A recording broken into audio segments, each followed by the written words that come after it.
Dios bendiga a todos los que están en sintonía con esta transmisión.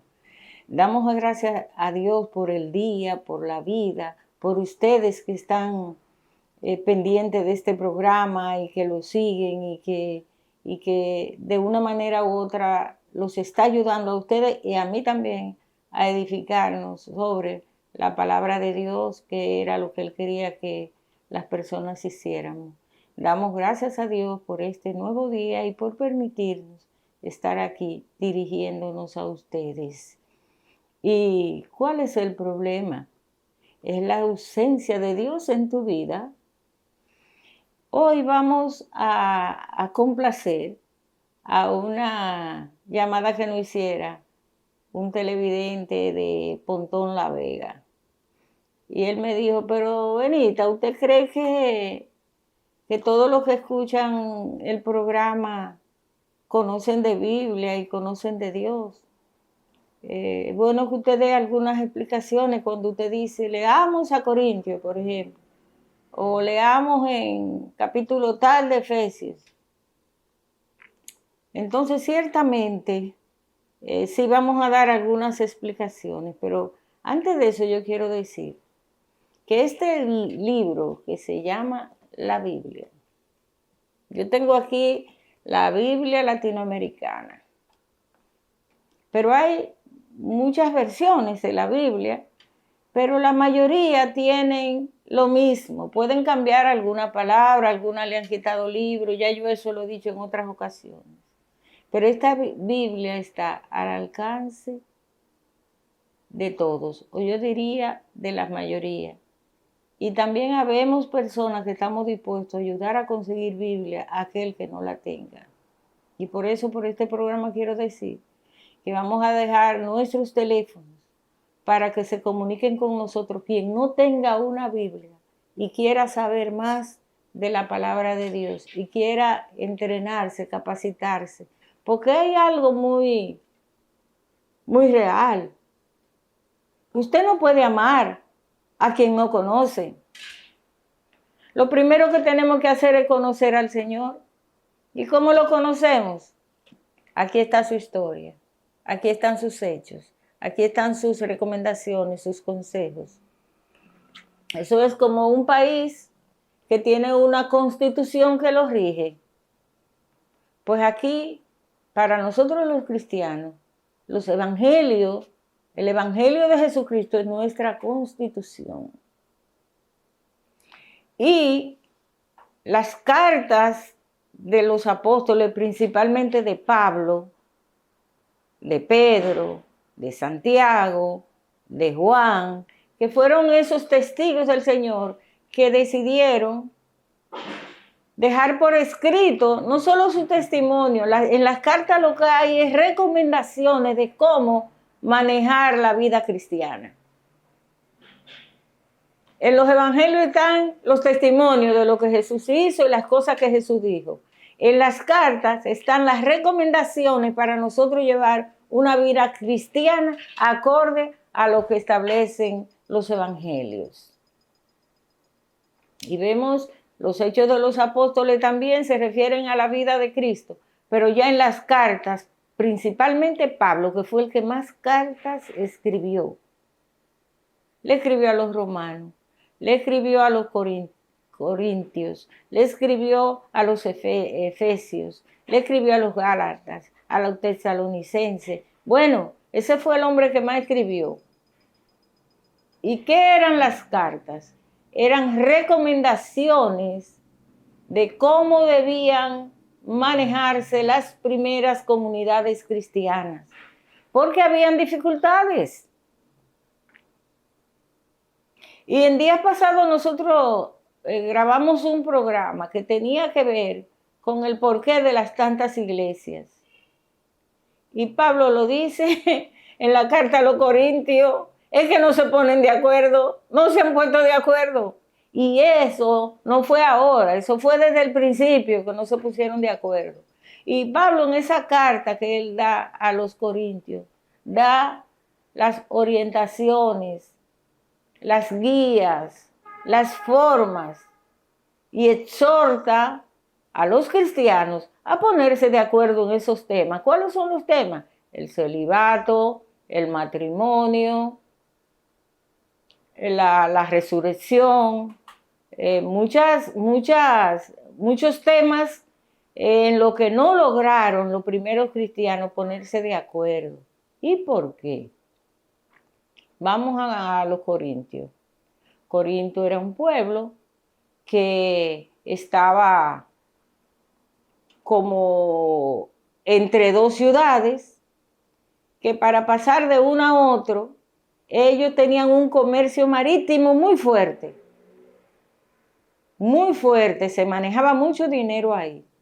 Pero también Corintio estaba muy influenciado por la cultura griega, que tenían ahí a Afrodita, una diosa supuestamente del amor, pero eso lo que le daba era rienda suelta a la prostitución.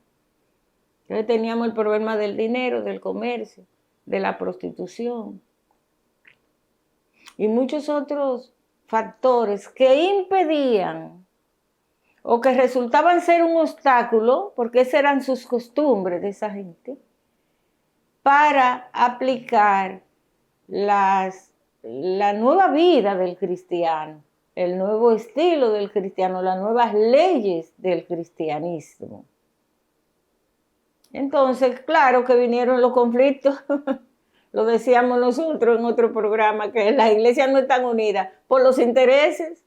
Hay intereses que se interponen y que hacen que la iglesia de Jesucristo esté dividida en tantos pedazos cuando tenemos un solo Señor. Y tenemos una sola creencia. Y lo que Él dijo, lo dijo para todos.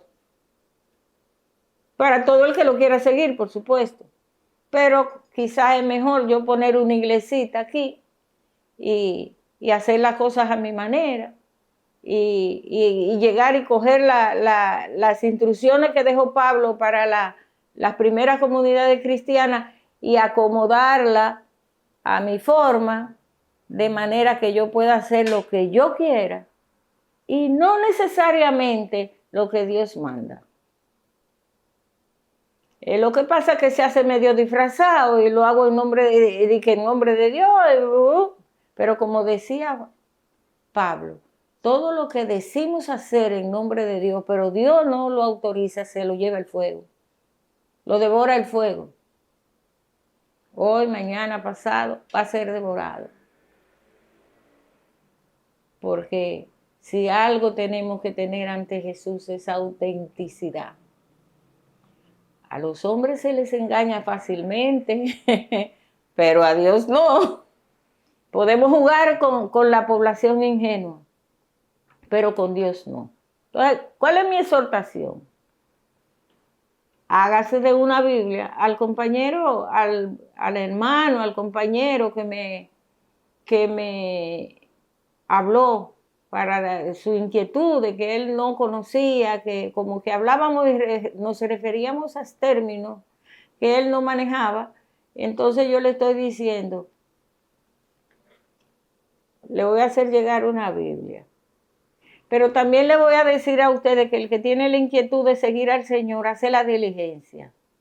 Esta Biblia yo la compré en el supermercado donde mismo compro la comida, porque la otra que yo tenía ya estaba muy feita y muy viejita, y el día pasado fui a hacer la compra y pasé por la parte de las librerías y ahí encontré esa Biblia y la compré. Porque así como alimentamos el cuerpo, y yo compré arroz y habichuela y compré legumbres y compré carne, así también tengo que alimentar el espíritu. ¿Y cómo alimento el espíritu? Conociendo a mi Creador, conociendo a ese mismo espíritu. ¿Y cómo yo conozco el espíritu? Conociendo a Dios, conociendo al Padre, conociendo al Hijo. Conozco al Espíritu Santo. Porque los tres son uno. Entonces hay que estudiar la palabra de Dios. Hay que también escuchar la palabra de Dios. Ahora mismo en los medios de comunicación hay miles de predicadores y evangelistas predicando la palabra. Gloria a Dios. Algunos a su manera. El fin es que tenemos que escucharlo, escúchenlo a todos. Y entonces ustedes lo que le dicen, tomen aquello que va acorde con la palabra de Dios. Pero si usted no conoce la palabra de Dios, usted va a creer lo que le están diciendo y va a hacer lo que el otro quiere que usted haga. Que no necesariamente es lo que Cristo dijo que usted hiciera. Entonces, ¿cómo usted no lo toman de tonto? Si usted coge la palabra y la estudia. Y el que no sabe leer la puede escuchar. Y ya les dije que nosotros estamos en la disposición de facilitarle, canalizarle la palabra de Dios escrita a aquellos que quieran, que tengan esa inquietud de estudiar la palabra y conocer a Dios, porque nadie puede amar a quien no conoce. El Señor nos ama, pero es porque Él no conoce, porque Él fue el que nos creó. Él nos ama por eso. ¿Por qué Jesús nos ama? Porque desde antes de la creación ya Jesús estaba ahí al lado del Padre. Y con el Espíritu Santo ellos hicieron la creación. Entonces, si somos su creación, lo lógico es que nos amen. Pero nosotros, que somos humanos limitados, para poder amar tenemos que conocer, sentir, tocar. La madre todavía no conoce al bebé que lleva en el vientre. Físicamente, por fuera no lo conoce, pero lo siente. Siente cuando da una patadita, siente cuando le da náusea, siente cuando el niño se mueve y empieza a amarlo. Entonces yo los invito a buscar la palabra de Dios, a conocerlo, a estudiarla, a conocerlo. Lo que usted no entienda, pregúntelo. Pregúntelo. Que hay muchas personas, busque su sacerdote, busque su pastor, busque un teólogo que le explique. Y déjenme decirle algo. Las cosas de Dios son muy misteriosas. Hay teólogos que se pasan 12 años, 10 años estudiando la palabra de Dios. Sin embargo, si usted no ha tenido un encuentro personal con Dios,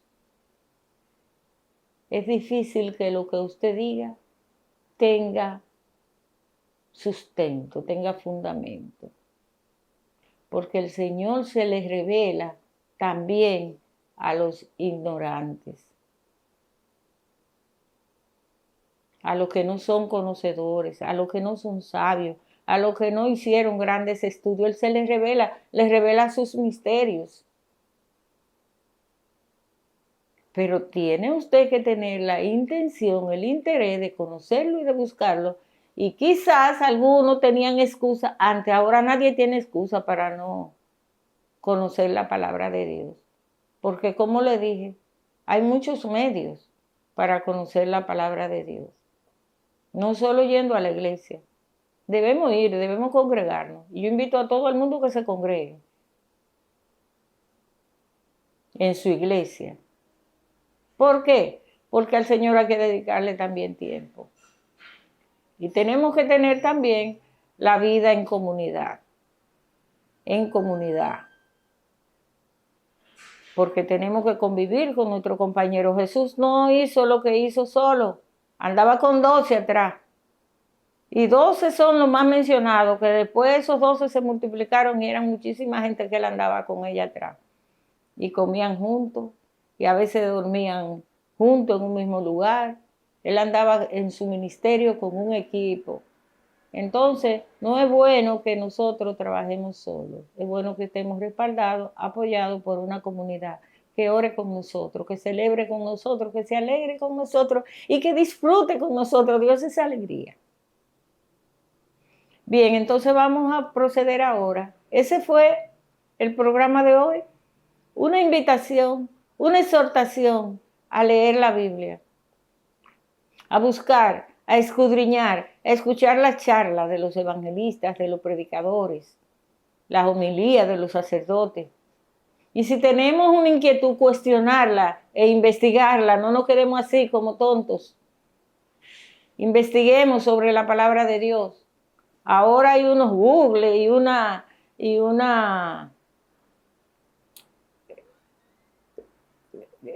como que me quedé ahí varada. Inteligencia artificial. Que usted todo lo puede descubrir y conseguir por ahí. Pero hay que escudriñar y hay que buscar. Y vamos a suponer que usted no haya ido a la escuela. Pero hay muchas personas que todavía no conocen el alfabeto, pero tienen un celular y lo saben manejar. Y si no, pregúntenle a mi nietecita. Con 3 años maneja el celular mejor que yo. Y bueno, ven a buscarte esto. Ese es el tiempo que estamos viviendo hoy. Un tiempo de gracia. Vamos a agradecer por eso. Porque son facilidades que no vienen por Dios. Dios las ha permitido. Está en nuestras manos darle un uso positivo. ¿Para qué no las ha permitido? Para que tengamos más facilidades de conocerlo. Por eso yo creo que ya los tiempos están llegando a los finales, porque decían que el Señor no vendría hasta que en el mundo entero no se conociera de su palabra. Pero ya tenemos los medios para conocer su palabra, hasta los confines del mundo. Vamos a hacer la oración para terminar con una oración como la hacemos de costumbre. En esta ocasión le vamos a pedir al Padre que conjuntamente con el Espíritu Santo nos instruya, que abra nuestro entendimiento para poder comprender su palabra que está escrita, para poder escuchar a los predicadores, a los evangelistas, que nos pongan que despierten en nosotros ese interés por conocerlo y por amarlo. Porque el que ama, obedece. El que ama, cumple. Miren, de todas las reglas y de todas las normas, la principal es el amor. El que tiene amor puede hacer lo que quiera, decía Pablo. Ama y hace lo que quiera. ¿Por qué? Porque si tú amas no le va a hacer un daño a nadie. Vamos a orar. Padre, te alabamos, te bendecimos, te glorificamos y te damos gracias. Gracias por el día, gracias por la vida, gracias por la Biblia, gracias por todos esos evangelistas, predicadores que estuvieron por el mundo predicando tu palabra. Gracias por lo que hoy lo están haciendo, Señor, bendícelo. Bendícelo, cuídalo, protégelos. Y permítele que cada día se acerquen más a lo que tú quieres, que sepan de ti. Permítele que sean luz para los demás, que sean lámpara, como dice tu palabra, que es lámpara para los pies. Permite que a todo aquel que ande predicando tu palabra también sea una lámpara para aquellos que andan en oscuridad, para los que están enfermos. Pero no solamente enfermos físicamente, para los que están enfermos del espíritu, para los que están enfermos del alma, que tienen sus pensamientos extraviados, que nada más piensan en cosas negativas, en enfermedad, en crisis, en violencia, en robo, en asesinato, que solamente maquinan maldad.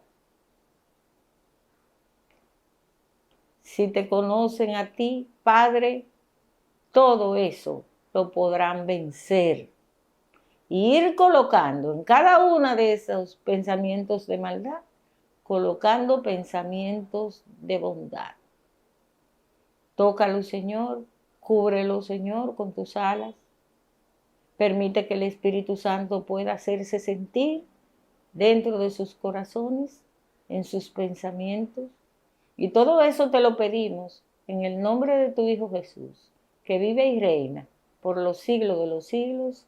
Amén. ¿Y cuál es el problema? La ausencia de Dios en tu vida.